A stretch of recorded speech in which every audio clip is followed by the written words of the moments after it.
नमस्कार दोस्तों, आप सभी का स्वागत है। दोस्तों, इंडियन ज्योग्राफी सीरीज के एक नए महत्वपूर्ण टॉपिक को लेकर आज हम आए हैं, जिसका नाम है ड्रेनेज सिस्टम यानी अपवाह तंत्र।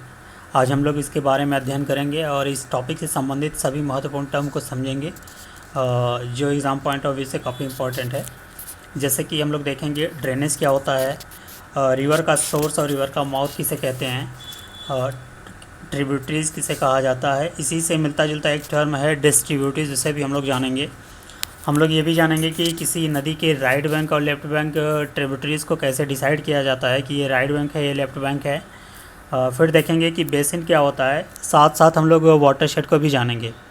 तो दोस्तों, अब हम लोग एक एक करके सभी टर्म को समझते हैं। तो सबसे पहले देखते हैं दोस्तों कि ड्रेनेज किसे कहते हैं। तो दोस्तों, किसी वेल डिफाइंड चैनल के थ्रू अगर पानी फ्लो कर रहा है या बह रहा है तो उसे हम लोग ड्रेनेज कहते हैं। सपोज कीजिए कोई चैनल है, अगर इसके थ्रू पानी बह रहा है तो इसे हम लोग ड्रेनेज कहते हैं। जैसे नदी अपना कोई रास्ता बनाती है तो पर्टिकुलर एक रास्ते के थ्रू ही बहती है। ऐसा तो है नहीं कि आज इधर बह रही है, कल इधर बहने लगेगी, कल परसों इधर बहने, ऐसा तो है नहीं। वो एक पर्टिकुलर रास्ता के थ्रू यानी एक चैनल के थ्रू ही बहती है, और इसी पर्टिकुलर चैनल के थ्रू जो पानी का फ्लो होता है उसी को हम लोग ड्रेनेज कहते हैं। और ऐसे ऐसे ढेर सारे चैनल अगर आके उस पर्टिकुलर यानी मेन रिवर से मिलते हैं तो उसको हम लोग ड्रेनेज सिस्टम कहते हैं। इस ड्रेनेज सिस्टम दोस्तों, अब हम लोग देखते हैं कि वाटर यानी रिवर का जो सोर्स है और रिवर का माउथ वो क्या होता है। तो दोस्तों, सपोज कीजिए ये कोई रिवर बह रही है और ये रिवर कहीं से निकल रही होगी और कहीं जाके मिल रही होगी। तो जहाँ से वो रिवर, सपोज कीजिए ये रिवर यहाँ से निकल रही है तो हम लोग इसको सोर्स कहते हैं। और ये जहाँ जाके ड्रेन करती है, जहाँ पे ड्रेन यानी किसी वाटर बॉडी में या किसी ओशियन में जाके ये जब मिलती है तो यहाँ ये पर्टिकुलर जो पॉइंट होता है इसको हम लोग इसका रिवर का माउथ कहते हैं। और अगर मान लीजिए कि ये मेन रिवर कोई है, अगर इस मेन रिवर से कोई और रिवर आके मिल रही है, सपोज कीजिए ये रिवर आके मिल रही है, तो इसको हम लोग इसका ट्रिब्यूटरीज कहते हैं। ऐसे ढेर सारे रिवर आके, मतलब छोटी छोटी नदियाँ आके मेन रिवर से मिलती हैं, तो उसको हम लोग उस मेन रिवर की ट्रिब्यूटरीज कहते हैं। और अगर कोई नदी या छोटी नदी इस मेन रिवर से निकलती है, बाहर निकलती है और दोबारा उससे कभी मिलती नहीं है, तो इसी को हम लोग डिस्ट्रीब्यूटरीज कहते हैं।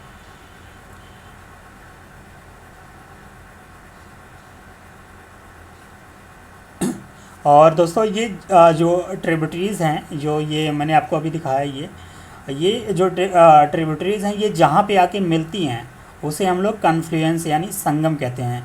जैसे एक बहुत फेमस है ये आपका गंगा और यमुना इलाहाबाद के प्रयागराज में, मतलब ये प्रयागराज में जो आके मिलती हैं, उस कन्फ्लुएंस के हम लोग संगम कहते हैं। तो वैसे जब मेन रिवर से कोई ट्रिब्यूटरीज़ आके मिलती है तो जहाँ पे मिलती है उस पॉइंट को हम लोग कन्फ्लुएंस यानी संगम कहते हैं।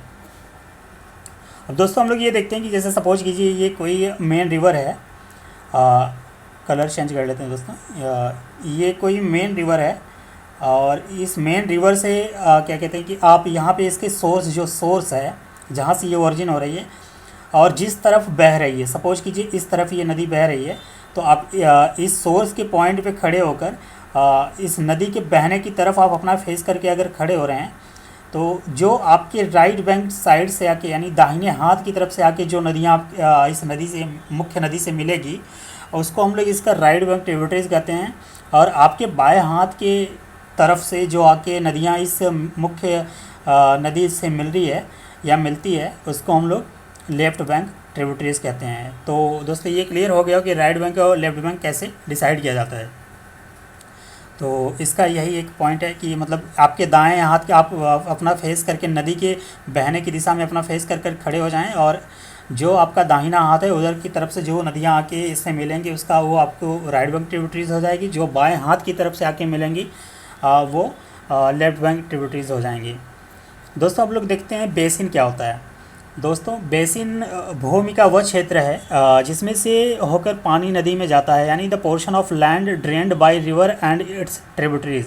सपोज कीजिए ये आपका क्या कहते हैं कि ये ट्रिब्यूटरीज है, ये आपके किसी भूमि से आके बह रही है और ये यहाँ पे जुड़ रही है। अगर इसको आप देखेंगे तो ये सपोज एक ऐसे एरिया में ड्रेन कर रही होगी, तो ये पर्टिकुलर इसका बेसिन हो गया कि ये इसका बेसिन है, यहाँ से यहाँ तक ये इसका बेसिन है। और ऐसे अगर ढेर सारी बेसिन मिल के आपको मतलब सपोज कीजिए ये नदियाँ, ढेर सारी नदियाँ मुख्य नदियों से आके मिल रही हैं, तो जो ये ओवरऑल मुख्य नदी का जो बेसिन है, तो ये कई नदियाँ आके मिल रही हैं, तो ये काफ़ी बड़ा हो गया। तो ये जो एरिया मैं आपको यहाँ पे शेड करके दिखाया हूँ, ये इसको वाटर शेड कहलाता है। ये यूपी पीसीएस 2023 के पेपर में एक सवाल आया भी है जिसका आंसर वाटर शेड है। तो ये इसका वाटर शेड हो गया, जो किसी एक नदी या पर्टिकुलर नदी का जो एरिया है जहाँ से वो ड्रेन करती है वो उसका बेसिन कहलाता है। जहाँ से ये ओरिजिन होती है ये इसका सोर्स कहलाता है। जहाँ पे ये जाके ड्रेन करती है यानी किसी रिवर या किसी ओशियन या किसी लेक से जाकर मिलती है, ये इसका माउथ कहलाता है। जहाँ पे ये ट्रिब्यूटरीज आके मिलती हैं ये इसका कन्फ्लुएंस यानी संगम कहलाता है। और जब नदियाँ मेन रिवर से बाहर निकलती हैं और दोबारा नहीं मिलती हैं तो वो उसे उसका डिस्ट्रीब्यूटरीज कहा जाता है। अब देखते हैं हम लोग दोस्तों ये ड्रेनेज पैटर्न का क्या होता है। तो मुख्य रूप से ड्रेनेज पैटर्न हम लोग system of flow of surface water mainly through the forms of river और बेसिन के फॉर्म में जब नदियाँ बहती हैं तो उसको हम लोग ड्रेनेज पैटर्न कहते हैं। ये कुछ पॉइंट यानी कुछ फैक्टर पर डिपेंड करती हैं, जैसे कि स्लोप ऑफ रिवर, मतलब किसी स्लोप ऑफ लैंड, किसी लैंड का स्लोप कैसा है, ऊंचा या नीचा है। तो सपोज कीजिए ये कोई लैंड है, ये इसका ऊंचा वाला पार्ट है, ये नीचा वाला पार्ट है, तो ऑब्वियस सी बात है कि नदी अगर बहेगी तो ऊपर से नीचे की तरफ ही जाएगी। तो स्लोप ऑफ लैंड पे डिपेंड करता है। जियोलॉजिकल फीचर पे, स्ट्रक्चर पे भी डिपेंड करता है। ये अमाउंट ऑफ वॉल्यूम पे डिपेंड करता है कि पानी में कितना वॉल्यूम, मतलब रिवर कितना बड़ा है या वॉल्यूम के हिसाब से कितना बड़ा है। और रिवर की वेलोसिटी पे ये भी जो ड्रेनेज पैटर्न है ये रिवर की वेलोसिटी पे भाई डिपेंड करता है। अब हम लोग दोस्तों देखते हैं कि ड्रेनेज सिस्टम अगर इसके ओरिजिन के बेस पे देखा जाए तो ये दो तरह की होती हैं। इंडिया में मुख्य रूप से ये हिमालयन रिवर है और पेनिनसुलर रिवर है। जो हिमालयन रिवर है वो इंडिया के नदर्न साइड से निकलती हैं, हिमालय की तरफ से निकलती हैं, और ये एंटीसीडेंट ड्रेनेज होती हैं। एंटीसीडेंट का मतलब होती है कि ऐसा रिवर सिस्टम जो माउंटेन को कट करके आगे बढ़ती रहती है और अपने सोर्स से अटैच रहती है। सपोज कीजिए ये यहाँ से नदियाँ निकल रही हैं और जब ये ओरिजिन हुआ था तो ये निकल रही थी, बाद में यहाँ पे धीरे धीरे, सपोज ये हिमालयन रिवर की बात हो रही थी, हिमालय को ही एग्जांपल लेते हैं, तो ये हिमालय यहाँ पे धीरे धीरे बना। तो ये नदियाँ ऐसी थी कि इस हिमालय को कट करके आपके ये अपने मेन ओरिजिन यानी सोर्स से हमेशा इंटैक्ट रही, यानी हमेशा जुड़ी रही हैं। ऐसा नहीं है कि हिमालय मतलब डेवलप हुआ तो ये नदियाँ डायरेक्शन चेंज करके इधर आके बहने लगी, ऐसा नहीं हुआ। ये जहाँ से ओरिजिन हुई थी, जिस डायरेक्शन में बह रही थी, ये हिमालय को कट करके वो वापस उसी क्या कहते हैं पाथ को फॉलो कर रही थी। इसको हम लोग एंटीसीडेंट ड्रेनेज कहते हैं। और जो पेनिनसुलर रिवर होता है वो कंसेक्वेंट ड्रेनेज होता है। कंसेक्वेंट का मतलब होता है कि वो रिवर सिस्टम जो किसी स्लोप के अकॉर्डिंग फ्लो करती है। सपोज ये रिवर है, ये यार ये यहाँ पे कोई हार्ड रॉक या कोई पहाड़ियाँ वो हुई तो ये यहाँ पे टर्न करके मुड़ जाती है। तो ऐसे रिवर सिस्टम, ऐसे रिवर को कंसेक्वेंट रिवर कहते हैं। जो हिमालयन रिवर है वो पेरेनियल इन नेचर है। पेरेनियल का मतलब ये साल भर इसमें पानी रहता है, ये साल भर बहती हैं। और जो पेनिनसुलर रिवर है वो सीजनल होती है। जब मानसून आता है तो ये नदियाँ मतलब काफ़ी तेज़ बहाव पर होती हैं। अगर मानसून चला जाता है तो ये नदियाँ धीरे धीरे इसमें पानी सूख जाता है। कुछ नदियाँ बहुत कम धारा के साथ बहती हैं, कुछ तो सूख जाती हैं। हिमालयन रिवर जो होता है वो यूथफुल स्टेज में होता है। ये जब ये जो नदियाँ ये हिमालय से निकलती हैं तो ये नदियाँ जब प्लेन की तरफ आती हैं तो काफ़ी वेलोसिटी के साथ आती हैं, बहुत तेज़ आती हैं। और जो ये पेनिनसुलर रिवर है ये लगभग ये मैच्योरिटी ये लगभग एक ही फ़्लो के साथ बहती रहती हैं। अगर ये प्लेन में आए तो एक ही फ़्लो के साथ, हल्का अगर ये पहाड़ियों से निकलती हैं तो इनकी उतनी वेलोसिटी नहीं होती है जितना हिमालयन रिवर की होती है, क्योंकि हिमालय काफ़ी ऊंचा है और इधर की जो पहाड़ियाँ हैं पेनिनसुलर की ये काफ़ी ऊंची नहीं हैं, ये कम ऊंचाई की हैं। आगे हम लोग देखेंगे। जो हिमालयन रिवर है दोस्तों वो वी शेप का वैली फॉर्म करती है, रैपिड या वाटरफॉल बनाती है। जैसे कि आपको ये बताया मैंने कि ये वाटर यहाँ से जब निकलती हैं तो काफ़ी तेज़ बहाव के साथ निकलती हैं, जिसकी वजह से इनकी धारा बहुत तेज़ होती है और आसपास की जो पहाड़ियाँ होती हैं या प्लेन होता है उसको कट करती रहती हैं। जब कट करती हैं तो ये यहाँ से सेडिमेंट को रिमूव करती रहती हैं, जिसकी वजह से ये वी शेप की वैली को फॉर्म करती हैं। और जब ये प्लेन में एंटर करती हैं तो ये इनके साथ काफ़ी डिपोजिशन होता है, ये यहाँ से डिपोजिशन उठाती हैं और ये वी शेप की वैली के थ्रू जब बहना शुरू करती हैं तो ये जब प्लेन में आती हैं तो इनके साथ काफ़ी डिपोजिशनल फीचर होता है, यानी ये काफ़ी अपने साथ ये मलबा लेकर आती हैं, ये यहाँ पे डिपॉजिट करने लगती हैं, जिसके बाद इनका जो वेलोसिटी होता है वो धीरे धीरे स्लो हो जाता है और ये मियंडरिंग करने लगती है। मियंडरिंग का मतलब होता है ऐसे ऐसे मुड़ने, ऐसे ऐसे मुड़ जाती हैं जब नदियाँ, तो इसी को मेंडरिंग कहते हैं। और ये जब प्लेन में आती हैं तो ये फ्लैट वैली, ऑक्सबाउ लेक या फ्लड प्लेन का फॉर्मेशन करती हैं। वहीं पे जो पेनिनसुलर रिवर है वो हार्ड रॉक सरफेस के थ्रू बहती हैं, जिसके थ्रू ये काफ़ी ज़्यादा क्या कहते हैं डिपोजिशनल फीचर इनका नहीं होता है, मतलब ये बहुत ज़्यादा अपने साथ मिट्टी या मतलब मलबा नहीं लेकर आती हैं और ये नॉन एलुवियल कैरेक्टर की भी होती हैं और जो मेंडरिंग करने के लिए काफ़ी सुटेबल नहीं होता, तो ये बहुत कम ही मेंडर कर पाती हैं और ये मुख्य रूप से अपने चैनल के थ्रू ही बहती हैं, जो इनका वेल डिफाइंड चैनल होता है उसी के थ्रू बहती हैं। ये मेंडर करने का इनको बहुत कम चांस होता है। और जो हिमालयन क्या कहते हैं कि रिवर हैं वो मुख्य रूप से ये आपका सपोज कीजिए ये इंडियन का सदर्न पार्ट है और ये नदर्न पार्ट है, तो जब ये रिवर यहाँ से बहती हैं तो अपने साथ काफ़ी सेडिमेंट लेकर आती हैं और ये जब नदी के पास आती हैं तो ये यहाँ पे डेल्टा का फॉर्मेशन करती हैं। डेल्टा जैसे कि आप मैथ में देखे होंगे दोस्तों कि ये डेल्टा है, तो ये इसी तरीके से यहाँ पे डेल्टा का फॉर्मेशन करती हैं क्योंकि इनके साथ काफ़ी ढेर सारा सेडिमेंट होता है। वहीं पे जो पेनिनसुलर रिवर है वो डेल्टा और एस्चुरी दोनों का फॉर्मेशन करती हैं। अब डेल्टा कैसे बनाती हैं, जो ये वेस्टर्न घाट है, ये ईस्टर्न घाट है, जो वेस्टर्न घाट से नदियाँ निकलती हैं, महानदी, गोदावरी, कृष्णा, कावेरी, ये सब ये अपने साथ सेडिमेंट लेकर आती हैं। ईस्टर्न फ्लोइंग जो रिवर हैं जो इधर आती हैं तो ये बे ऑफ बंगाल की तरफ जो बहती हैं वो डेल्टा का फॉर्मेशन करती हैं और वही वेस्टर्न बंगाल के वेस्टर्न घाट की तरफ से जो नदियाँ निकलती हैं वो जो अरेबियन सी की तरफ जाती हैं। ये इनके साथ सेडिमेंट काफ़ी होता नहीं क्योंकि ये रिफ्ट वैली के थ्रू बहती हैं, मोस्टली रिफ्ट वैली के थ्रू बहती हैं, तो ये एस्चुरी का फॉर्मेशन करती हैं। अब दोस्तों डेल्टा और एस्चुरी क्या होता है ये समझ लेते हैं कि डेल्टा दोस्तों हम लोग ये सपोज कीजिए ये पेनिनसुलर पार्ट है, इधर से ये नदियाँ बह रही हैं, तो ये अपने साथ जब सेडिमेंट ले आती हैं तो ये यहाँ पे कुछ सेडिमेंट का डिपोजिशन कर देती हैं। ये ओशियन या समुद्र के मतलब माउथ पर जहाँ पे ये समुद्र से मिलती हैं, तो ये सेडिमेंट हो गया। ये समुद्र और ये नदियाँ, ये फ्रेश वाटर, ये समुद्र वाटर के बीच में ये बैरियर के रूप में जो बन जाता है इसको हम लोग डेल्टा कहते हैं। और वहीं पे जो वेस्टर्न घाट की तरफ से जो अरेबियन सी की तरफ बहती है रिफ्ट वैली के थ्रू, तो ये डिपोजिशन अपने साथ ज़्यादा लाती नहीं है, तो ये जब यहाँ पे आती हैं तो ये डायरेक्ट क्या कहते हैं ओशियन के कांटेक्ट में मतलब सी है, समुद्र या अरेबियन सी कह लीजिए, यहाँ पे एग्जांपल लें तो इसके डायरेक्ट कांटेक्ट में जाती हैं, तो यहाँ पे ऐसा डेल्टा का कोई फॉर्मेशन नहीं होता। तो ये एक तरफ ये फ्रेश वाटर और ये समुद्री वाटर जो है दोनों एक साथ मिल जाते हैं। यहाँ पे मिलते नहीं क्योंकि ये बैरियर के रूप में डेल्टा का फॉर्मेशन हो जाता है, यहाँ पे मिल जाते हैं जिसकी वजह से इसे एस्चुरी कहते हैं। तो दोस्तों मुझे उम्मीद है कि आपको एस्चुरी और डेल्टा में फ़र्क समझ आ रहा होगा। डेल्टा, अगर डेल्टा की बात की जाए तो गंगा, ब्रह्मपुत्र की जो नदियां हैं वो डेल्टा का फॉर्मेशन करती हैं, और जो पेनिनसुलर रिवर में डेल्टा का फॉर्मेशन करती हैं वो मुख्य रूप से ईस्ट फ्लोइंग रिवर हैं जो बे ऑफ बंगाल की तरफ बहती हैं, और एस्चुरी जो है वो जो वेस्ट फ्लोइंग रिवर है वो एस्चुरी को बनाती है।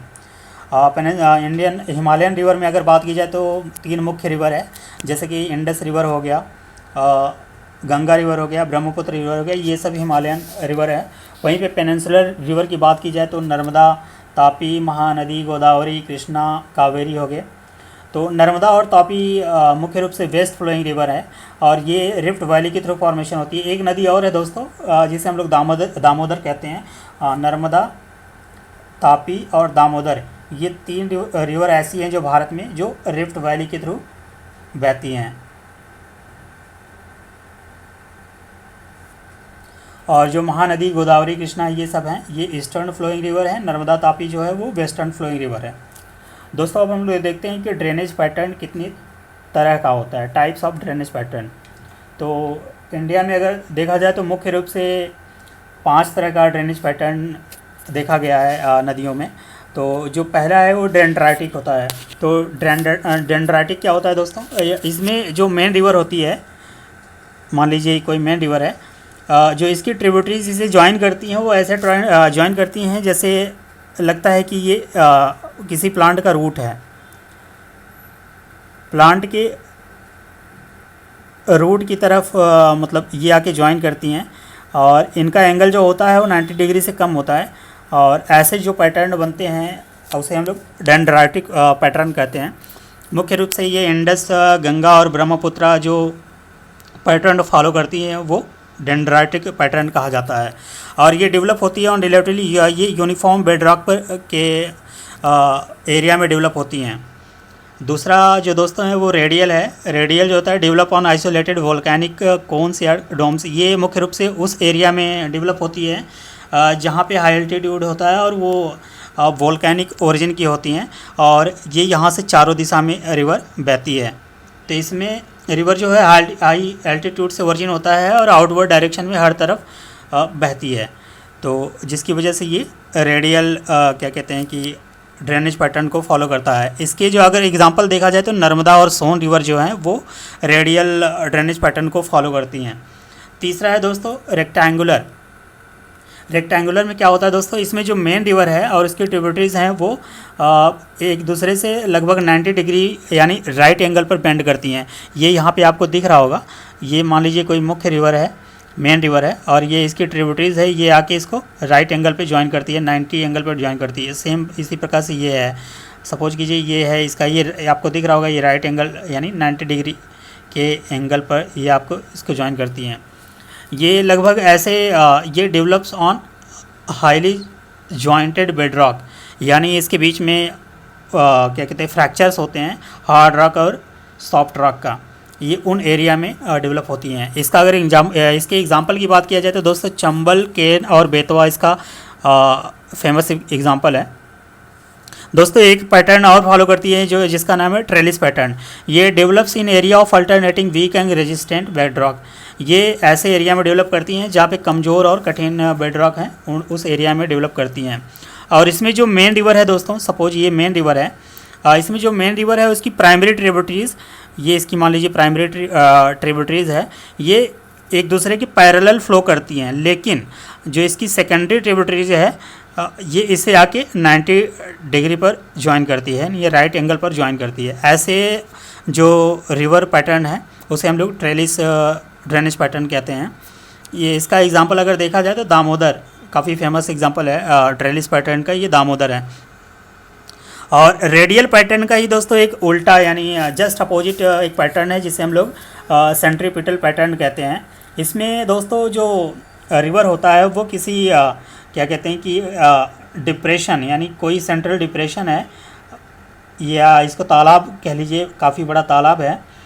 इसमें अगर नदियाँ फ्लो करती हैं सेंट्रीपिटल तो हम लोग उसे सेंट्रीपिटल पैटर्न कहते हैं। इसका अगर एग्जांपल देखा जाए तो मणिपुर में एक लेक है, काफ़ी फेमस लेक है लोकटक लेक, वो इस ड्रेनेज पैटर्न को फॉलो करती है।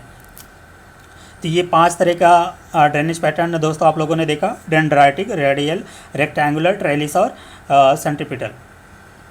अब हम लोग हिमालयन रिवर की सिस्टम के बारे में बात करते हैं दोस्तों। जैसा कि आपको मैंने बताया कि ये रिवर सिस्टम जो है या हिमालयन जो रिवर है वो एंटीसीडेंट नेचर की होती हैं। तो जो मेजर हिमालयन रिवर है हिमालय के फॉर्मेशन होने से पहले से ही बह रही हैं।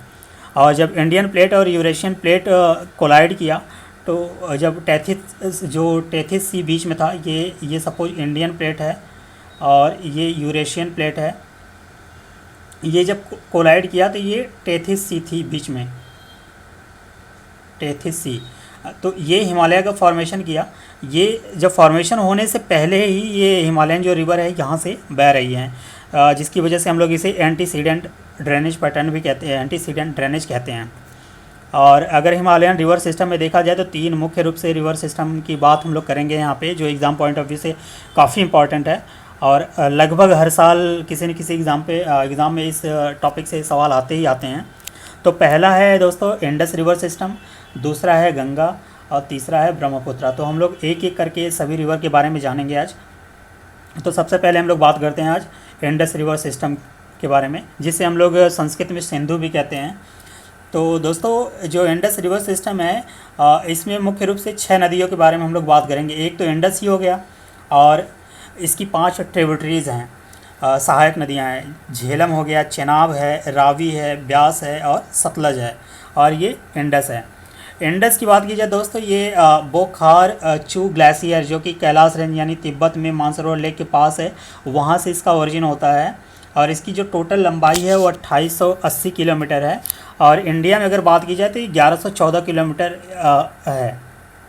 और ये 3 देशों में क्या कहते हैं कि ये 3 देशों में बहता है। तो ये 3 देश कौन कौन से हैं? चाइना से तो ओरिजिन होती है, चाइना से वर्जिन होती है, इसके बाद ये इंडिया में आती है और ये फिर पाकिस्तान में। ये इसका जो ड्रेनेज सिस्टम, जो इंडस ड्रेनेज सिस्टम है, 3 देशों से होकर बहता है। जो इसकी सहायक नदियां हैं उसमें देखते हैं कि झेलम का जो ओरिजिन सोर्स है वो वेरिनाग स्प्रिंग्स से होता है। ये 720 किलोमीटर लंबी है। इसके बाद चेनाब जो है वो बारालाचा पास से निकलती है, ये 1180 किलोमीटर लंबी है। फिर रावी जो है वो कुल्लू हिल्स, जो रोहतांग पास यानी हिमाचल प्रदेश में रोहतांग पास के नज़दीक एक कुल्लू हिल्स है, वहाँ से इसका ओरिजिन होता है, ये 725 किलोमीटर लंबी है। फिर ब्यास रिवर जो है वो भी रोहतांग पास से ही निकलता है, ये 460 किलोमीटर लंबी है। इसके बाद सतलज की बात करते हैं, ये राकास लेक जो कि मानसरोवर लेक के पास है, वहाँ से इसका ओरिजिन होता है। ये टोटल इसकी 1450 किलोमीटर लंबाई यानी 1450 किलोमीटर टोटल इसकी लंबाई है। और इंडिया में 1050 किलोमीटर इसकी लंबाई है। अगर हम लोग डिक्रीजिंग ऑर्डर के यानी घटते हुए क्रम में बात किया जाए तो सबसे लंबी नदी इनमें इंडस है। इसके बाद सतलज आप देख रहे होंगे, ये 1450 किलोमीटर। फिर चेनाब जो है, चेनाब आपका 1180 किलोमीटर है। फिर रावी आपको दिख रहा होगा, ये 725 किलोमीटर है। फिर झेलम 720 किलोमीटर है। सबसे छोटी रवि नदी है वो ब्यास है। तो ये सबसे स्मॉलेस्ट रिवर है और ये लार्जेस्ट है। अगर इसके ट्रिब्यूटरीज़ के बारे में बात किया जाए तो लेफ़्ट बैंक ट्रिब्यूटरीज़ और राइट बैंक ट्रिब्यूटरीज़, हमारे एग्ज़ाम पॉइंट ऑफ से इसकी लेफ़्ट बैंक जो ट्रिब्यूटरीज़ है वो काफ़ी इंपॉर्टेंट है, क्योंकि ये इंडिया से होकर बहती हैं। राइट बैंक का उतना इंपॉर्टेंट नहीं है, बट आपको जान लेना है कि राइट बैंक में कौन कौन से आते हैं। लेकिन आपको मेन फोकस आप इसके लेफ़्ट बैंक ट्रिब्यूटरी यानी झेलम, चेनाब, रावी, ब्यास और सतलज पर करना है, जो कि एग्ज़ाम पॉइंट ऑफ व्यू से काफ़ी इंपॉर्टेंट है। तो अब हम लोग यहाँ पे इसका मैप देख लेते हैं। ये देख रहे होंगे दोस्तों आपको, ये है इंडस का वर्जिन पॉइंट, बोखार चू ग्लेशियर जो कि तिब्बत में पड़ता है, लेक मानसरोवर के पास। ये यहाँ से वर्जिन होती है, ये फिर इंडिया में एंटर करती है। ये लेह जो लद्दाख जो यूनियन टेरिटरीज़ है वहाँ से ये एंटर करती है, और फिर ये लद्दाख से ही बहते हुए सीधे ये पाकिस्तान में एंटर कर जाती है। और इसकी जो ट्रिब्यूटरीज़ का जो ऑर्डर है दोस्तों वो आपको थोड़ा ध्यान में रखना होगा, क्योंकि कभी कभी एग्ज़ाम में इसके ऑर्डर को नॉर्थ टू साउथ, नॉर्थ से साउथ की तरफ जो ऑर्डर है उसके बारे में पूछ लेता है। तो पहला है झेलम, दूसरा है चेनाब, तीसरा है रावी, फिर है ब्यास, फिर है सतलज। ये 5 इसकी सहायक नदियां हैं और इसका ये ऑर्डर है। सबसे ऊपर है नॉर्थ की तरफ है झेलम, फिर चेनाब, फिर रावी, फिर ब्यास, फिर सतलज। और ये नदियों का जो जंक्शन पॉइंट है वो कहाँ कहाँ मिलती हैं वो थोड़ा सा एग्ज़ाम पॉइंट ऑफ व्यू से इम्पॉर्टेंट है। जैसे आपको यहाँ पे दिख रहा होगा, ये झेलम जो है कश्मीर से निकलती है, और झेलम पर ही श्रीनगर जो शहर है वो झेलम पर है। और इसी के यहाँ पे एक वुलर लेक है, वो भी झेलम उसके पास से ही गुजरती है। और ये जो चेनाब है उसका ओरिजिन पॉइंट आपको दिख रहा होगा, ये हिमाचल प्रदेश है। ब्यास भी वहीं से निकलती है, रावी भी वहीं से निकलती है, और सतलज जो है, ये सतलज जो रिवर है ये आपके तिब्बत से निकलती है। तो ये इंडस की इकलौती ऐसी रिवर है जो इंडिया से ना होकर ये तिब्बत से निकलती है। बाकी जो रिवर्स हैं वो क्या कहते हैं कि इंडिया से ही निकलती हैं। और उसमें से एक रिवर है ब्यास। सतलज के बारे में मैंने देख लिया कि इंडिया से बाहर निकलती है। जो सतलज ब्यास रिवर है वो इंडिया में निकलती है और इंडिया में ही ख़त्म हो जाती है ये, यानी सतलज को आके मीट कर जाती है ये पंजाब में। तो जहाँ पे ये मीट करती है वो उसे हम लोग हरके कहते हैं, जो कि पंजाब में पड़ता है। तो एक एक करके देख लेते हैं दोस्तों कि झेलम और चेनाब एक दूसरे से जहाँ मिलती हैं उस जंक्शन या कन्फ्लुएंस के हम लोग झांग कहते हैं। और चेनाब के साथ जहाँ पे रावी आके मिलती है उसे हम लोग सराय सिंधु कहते हैं। और ब्यास और जो सतलज जहाँ पे मिलती हैं पंजाब में उसे हम लोग हरिके कहते हैं। और जो सतलज है वो बाकी इन तीनों यानी झेलम, चेनाब और रावी से जहाँ आकर मिलती है तो ये उसे हम लोग पंजनाद कहते हैं। और ये पांचों जो सहायक नदियाँ हैं जो इंडस रिवर से जो पाकिस्तान में है और वहाँ पे अगर जो मिलती हैं उसे हम लोग मिठान कोट कहते हैं। तो ये कुछ पॉइंट है दोस्तों जो आपको याद रखना होगा। अब हम लोग इसके सहायक नदियों के बारे में एक एक करके देख लेते हैं। कुछ जो इम्पोर्टेंट पॉइंट है वही मैंने यहाँ पे लिखा हुआ है। तो सबसे पहले हम लोग झेलम देखते हैं जो कि इसके सहायक नदियों में सबसे उत्तर की तरफ है। जो इसका सोर्स है वो वेरीनाग स्प्रिंग है। ये फ्लो करती है श्रीनगर और वुलर लेक के थ्रू होके ये वहाँ से बहती है। इसकी जो ट्रिब्यूटरीज है वो किशन गंगा है। और ये चेनाब को मैंने बताया आपको कि ये झांग में जाके ये चेनाब को ज्वाइन करती है।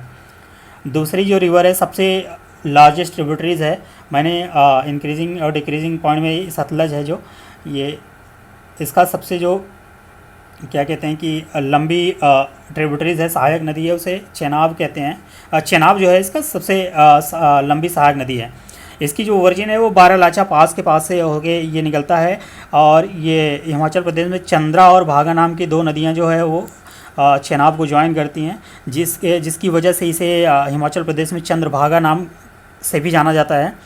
इस नदी पर Salal dam, Dulhasti hydro power project ये सब बनाया गया है। इसका मतलब ये है कि सलाल डैम और दुलहस्ती हाइड्रो पावर प्रोजेक्ट किस नदी पे है, तो चेनाब पे है।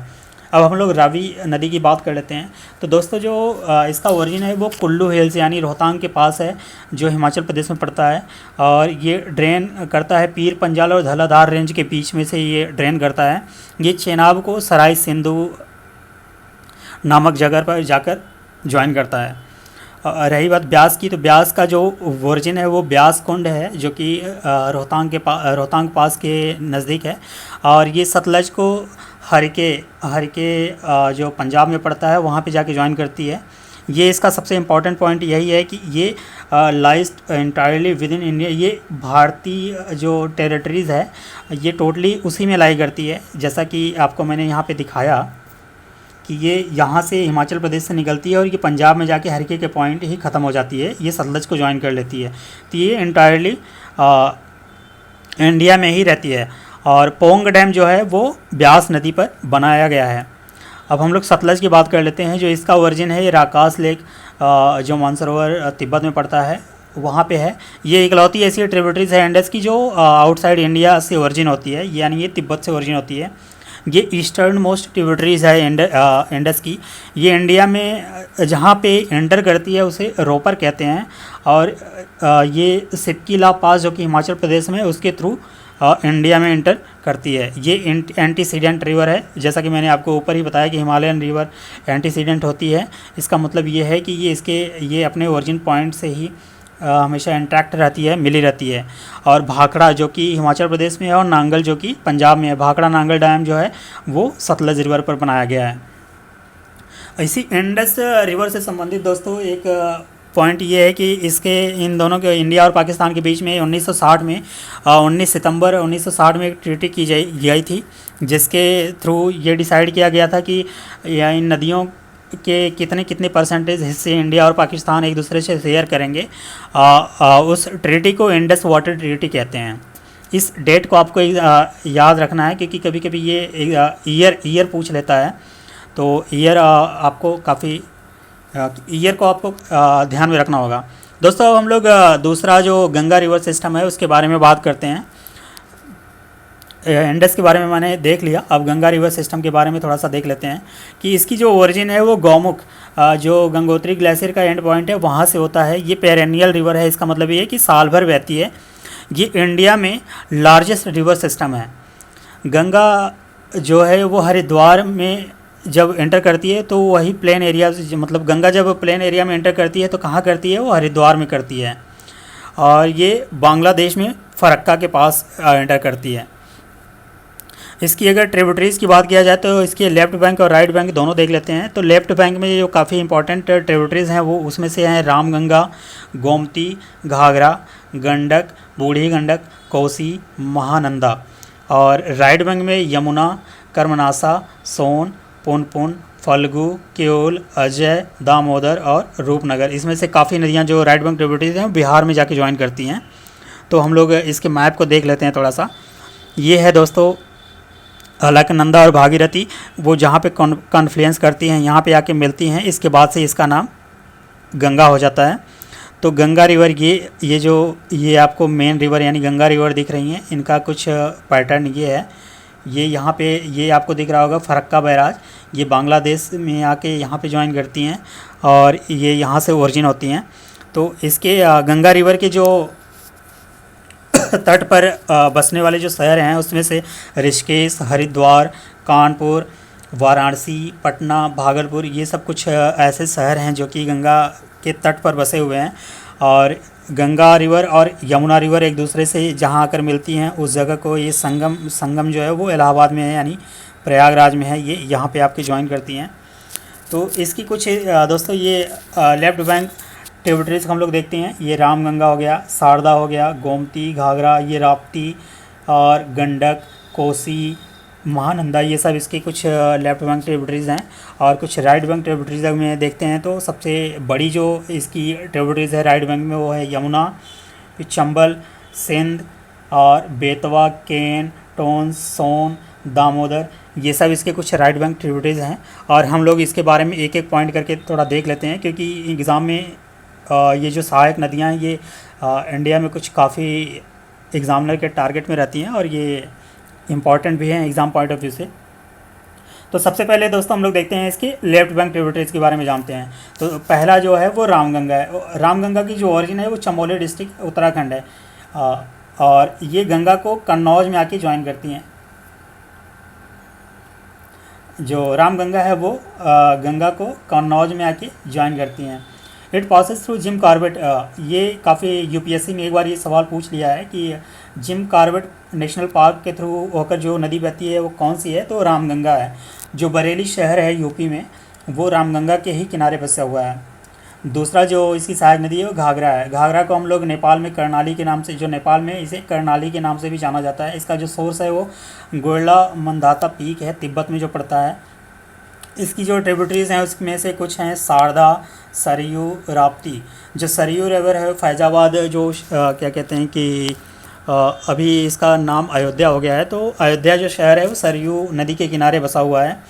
और जो घाघरा है, घाघरा ये गंगा नदी को छपरा जो बिहार में पड़ता है, छपरा ज़िले में जाकर ये गंगा नदी को ज्वाइन कर लेते हैं। इसके बाद एक नदी आती है काली, ये मिलन ग्लेशियर जो कि नेपाली हिमालय में है यानी नेपाल में है, वहाँ से इसका ओरिजिन है। और ये शारदा, जब ये प्लेन रीजन में पड़ती है तो इसे शारदा के नाम से जाना जाता है। ये चौथा जो इसकी सहायक नदी है गोमती। गोमती नदी का जो ओरिजिन पॉइंट है दोस्तों वो गोमत ताल है या फुलहार झील, यानी जो पीलीभीत एक उत्तर प्रदेश में एक क्या कहते हैं ज़िला है पीलीभीत, वहाँ से इसका ओरिजिन होता है। ये गंगा नदी की इकलौती ऐसी सहायक नदी है जो कि प्लेन से ओरिजिन होती है। Only tributaries which rises in the plain. जो लखनऊ शहर है उत्तर प्रदेश की राजधानी, वो इसी नदी पर बसा हुआ है। ये गंगा को कैथी, यानी गाजीपुर में एक जगह का नाम है गाजीपुर में कैथी, वो वहाँ पे जाके गंगा से मिल जाती है।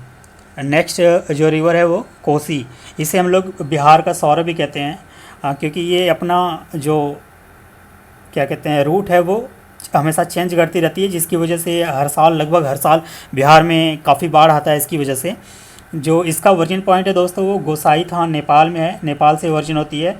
ये गंगा को भागलपुर जो डिस्ट्रिक्ट है वो वहाँ पे जाके ज्वाइन करती है जो कि बिहार में पड़ता है। और इसकी ट्रिब्यूटरीज़ की बात की जाए तो अरुण इसका ट्रिब्यूटरीज़ है।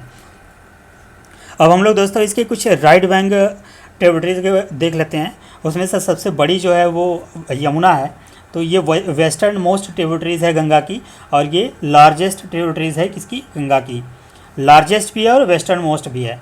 यमुना लार्जेस्ट ट्रिब्यूटरीज़ है और वेस्टर्न मोस्ट भी है। जो इसका ओरिजिन है वो यमुनोत्री ग्लेशियर जो कि बंदरपूछ पीक से होकर ये इसका ओरिजिन होता है। आगरा, मथुरा, दिल्ली जो कुछ शहर हैं वो इसी नदी के तट पर बसे हुए हैं। इसकी कुछ ट्रिब्यूटरीज के को देख लेते हैं। इसकी ट्रिब्यूटरीज में लेफ्ट बैंक की अगर बात की जाए तो हिंडन, रेंड, सेंगर, वरुणा है। और जो उत्तर प्रदेश का जो गाज़ियाबाद शहर जो कि एनसीआर दिल्ली से सटा हुआ है वो हिंडन नदी के किनारे बसा हुआ है। इसकी कुछ राइट बैंक ट्रिब्यूटरीज हैं चंबल, सिंध, केन, बेतवा। आपको राइट बैंक और लेफ्ट बैंक से ज़्यादा इंपॉर्टेंट है कि कौन कौन सी सहायक नदी है आपको याद रखना पड़ता है। एग्जाम्पल में कभी कभी सहायक नदी के बारे में ही पूछ लिया जाता है कि कौन सी सहायक नदी किस नदी की है, सहायक नदी है। दूसरा जो नदी है वो चंबल के बारे में बात कर लेते हैं दोस्तों। ये जो है कि जाना पाओ हिल्स जो कि विंध्यन रेंज में, वहाँ से इसका ओरिजिन होता है। ये मालवा प्लेटू के थ्रू होकर बहती है। ये यमुना नदी को इटावा, यूपी में एक शहर है इटावा, वहाँ पे जाके ज्वाइन करती है। और जो चंबल रिवर है वो अपने बैडलैंड टोपोग्राफी के लिए काफ़ी फेमस है। ये इस नदी के बारे में सबसे इम्पॉर्टेंट पॉइंट यही है कि ये अपने बैडलैंड टोपोग्राफी के लिए काफ़ी फेमस है, जिसे कि चंबल रेवाइंस भी कहते हैं। Gandhi Sagar dam, Rana Pratap dam, Jawahar Sagar dam और कोटा बैराज जो हैं ये सब चंबल नदी के तट पर ही हैं या चंबल नदी पर ही हैं। इसकी एक सहायक नदी है बनास, जिसका ओरिजिन होता है अरावली रेंज के सदर्न पार्ट से। और ये चंबल रिवर को सवाई माधोपुर नामक जगह पर ज्वाइन करती है।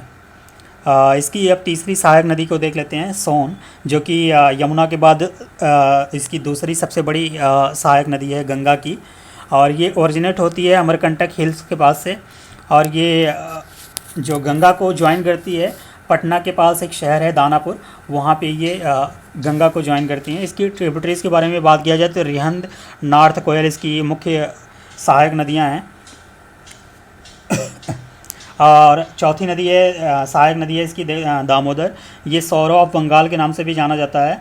ये जो नदी है वो छोटा नागपुर प्लेट्यू रीजन से झारखंड में जो पड़ता है वहाँ से इसका ओरिजिन होता है।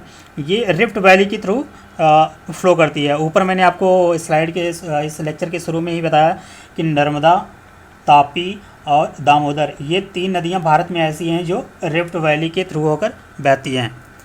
एडन कैनाल जो है वो दामोदर नदी पर से ही लिया गया है, मतलब दामोदर नदी से ही निकाला गया है। और दामोदर नदी की अगर कुछ ट्रिब्यूटरीज़ के बारे में बात कर लिया जाए तो दोस्तों ये हैं बराकर, कोनार और जामुनिया। अगर एग्ज़ाम पॉइंट ऑफ व्यू से देखा जाए तो एग्ज़ामिनर की निगाह में इस गंगा रिवर सिस्टम में सबसे फेमस टॉपिक यही है कि इसके पंचनाद के बारे में काफ़ी सवाल आते रहते हैं। इस बार भी उत्तर प्रदेश के 2023 के एग्ज़ाम में यूपीपीसीएस में एक सवाल आया गया था, पूछ लिया गया था। तो ये कुछ नाम है दोस्तों, कुछ प्रयाग हैं और ये कौन कौन सी नदियाँ आके उस नदी को ज्वाइन करती हैं। तो दोस्तों ये जो मेन रिवर है ये यहाँ पे अलकनंदा, यही मेन रिवर है जो कि इसके बाद यहाँ पे आके कुछ नदियाँ इसे ज्वाइन करती रहती हैं। तो जो देवप्रयाग है ये सबसे इधर आपको दिख रहा होगा सदर्न साइड देवप्रयाग, ये भागीरथी नदी अगर अलकनंदा को आके जब ज्वाइन करती है तो उसे हम लोग देवप्रयाग कहते हैं। और अलकनंदा कॉमन है दोस्तों, इसको आपको याद रखना है कि ये कॉमन है। बाकी ये कुछ नदियां हैं जो आपको इसको ज्वाइन करती हैं जिससे ये प्रयाग का फॉर्मेशन होता है। जो देवप्रयाग है वो भागीरथी आके जब अलकनंदा को ज्वाइन करती है तो देवप्रयाग बनता है। अलकनंदा को जब मंदाकिनी आके ज्वाइन करती है तो रुद्रप्रयाग होता है।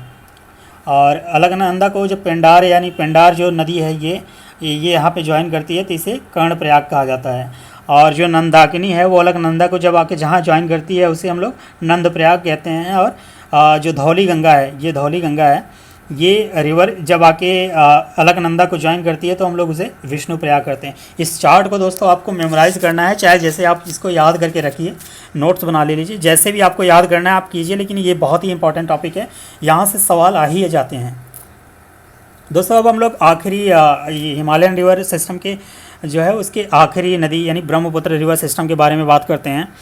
जो ब्रह्मपुत्र है दोस्तों ये ओरिजिनेट होती है आंगसी ग्लेशियर जो कि मानसरोवर लेक के पास पड़ता है यानी तिब्बत में।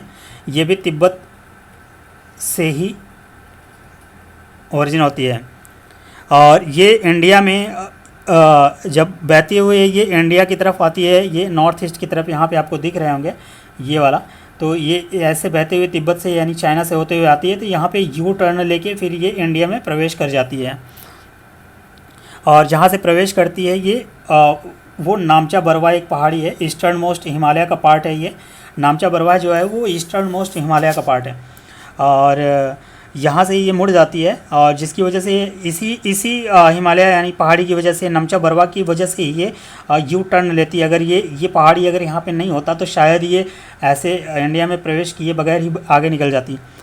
और ये एंटर करती है बांग्लादेश में। जहाँ पे ये एंटर करती है उस स्थान को ढोबरी कहते हैं। और इस नदी को अलग अलग नाम से जाना जाता है अलग अलग रीजन में, जैसे कि तिब्बत में इसे यारलंग शैंगपो नाम से जाना जाता है, और इसे चाइना में यारलंग जैंगबो नाम से जाना जाता है। जब ये असम वैली में एंटर करती है तो ये जो नदी सियांग, इसी का दूसरा नाम है दिहांग। तो ये असम वैली में जब एंटर करती है तो इसे दिहांग या सियांग के नाम से जाना जाता है। और जब ये बांग्लादेश में एंटर करती है दोस्तों तो इसे जमुना कहा जाता है। बांग्लादेश में जब गंगा एक साइड, ये तो ब्रह्मपुत्रा हो गया जिसे हम लोग जमुना कह रहे हैं, ये जब बांग्लादेश में एंटर करता है तो जमुना नाम से जाना जाता है। जब गंगा एंटर करती है और ये ब्रह्मपुत्रा, जहाँ पे ये दोनों नदियाँ गंगा और ब्रह्मपुत्रा एक दूसरे से मिलती हैं, तो इसके बाद ये पद्मा रिवर के नाम से जाने लगता है। कहाँ पे? बांग्लादेश में दोस्तों। जब पद्मा रिवर जमुना रिवर से, जब गंगा, और यहाँ पे लिखा हुआ है कि combined water of Ganga and Brahmaputra, जब गंगा और ब्रह्मपुत्रा मिलती हैं तो उसे पद्मा रिवर कहा जाता है। और जब ये पद्मा रिवर जमुना रिवर यानी ये बांग्लादेश में जब एंटर करती है, वो जब मिलती हैं तो मेघना के नाम से जाने जाती हैं। ये नाम काफ़ी इम्पॉर्टेंट है, तो आपको इसको याद रखना है दोस्तों। ये ब्रह्मपुत्रा का कुछ मैप है, ये इसमें हम लोग लेफ्ट बैंक और राइट बैंक ट्रिब्यूटरीज़ के बारे में जान लेते हैं। दोस्तों जो ब्रह्मपुत्रा का लेफ्ट बैंक ट्रिब्यूटरीज़ है वो उसमें से कुछ हैं दिबांग, लोहित, धनसारी, कोलोंग, ये सब इसकी कुछ फेमस क्या कहते हैं कि लेफ्ट बैंक ट्रिब्यूटरीज़ हैं। और कुछ हैं जो कि कोपिली, दिखोहू, बूढ़ी दिहिंग, ये सब इसके कुछ लेफ्ट बैंक ट्रिब्यूटरीज़ हैं, आपको मेमोराइज़ करना है इसे। और इसकी कुछ राइट बैंक ट्रिब्यूटरीज़ को देख लेते हैं। ये तीस्ता, संकोश, मानस और सुबनसिरी, दिहांग और सियांग, ये इसके कुछ राइट बैंक ट्रिब्यूटरीज़ हैं जो कि फेमस हैं। और कुछ हैं दोस्तों, एक हो गया बरनाडी और एक होगा भराली, ये कुछ इसके राइट बैंक ट्रिब्यूटरीज़ हैं दोस्तों। ये ब्रह्मपुत्रा है जो कि असम में एक मजूली आइलैंड का फॉर्मेशन करती है, जो कि दुनिया का सबसे बड़ा रिवराइन आइलैंड है। ये ब्रह्मपुत्रा नदी के बीच में ही है। इसे असम गवर्नमेंट ने शायद इसको एक ज़िला घोषित कर दिया गया था। ये काफ़ी इम्पोर्टेंट है, तो इसका नाम है मजूली आइलैंड, जो कि इस दुनिया का सबसे बड़ा रिवराइन, जो कि रिवर से बना हुआ आइलैंड है, तो रिवराइन आइलैंड है। तो दोस्तों ये कुछ हिमालयन रिवर सिस्टम के बारे में हम लोग आज इंडस, गंगा और ब्रह्मपुत्रा, इन 3 रिवर सिस्टम के बारे में देखा है। और इसके कुछ इम्पॉर्टेंट पॉइंट को जाना है, जो कि एग्ज़ाम पॉइंट ऑफ व्यू से काफ़ी इम्पॉर्टेंट है। आज का लेक्चर दोस्तों यहीं तक है। इसके बाद जो नेक्स्ट लेक्चर हम लेके आएंगे वो पेनिनसुलर रिवर के सिस्टम के बारे में होगा, जो कि काफ़ी इम्पॉर्टेंट है, वो भी एग्ज़ाम पॉइंट ऑफ व्यू से काफ़ी इम्पॉर्टेंट है। और अगला लेक्चर जो होगा वो इसी के बारे में होगा। तो आज के लिए दोस्तों बस इतना ही। उम्मीद करते हैं आपको ये लेक्चर पसंद आया होगा, और अगर लेक्चर आपको पसंद आ रहा है तो आप मेरे चैनल को सब्सक्राइब करें प्लीज़। और मैं आपको ऐसे इन्फॉर्मेटिव वीडियो जो कि आपकी तैयारी के लिए काफ़ी हेल्पफुल हो, मैं लेकर आता रहूँगा। तब तक के लिए दोस्तों धन्यवाद।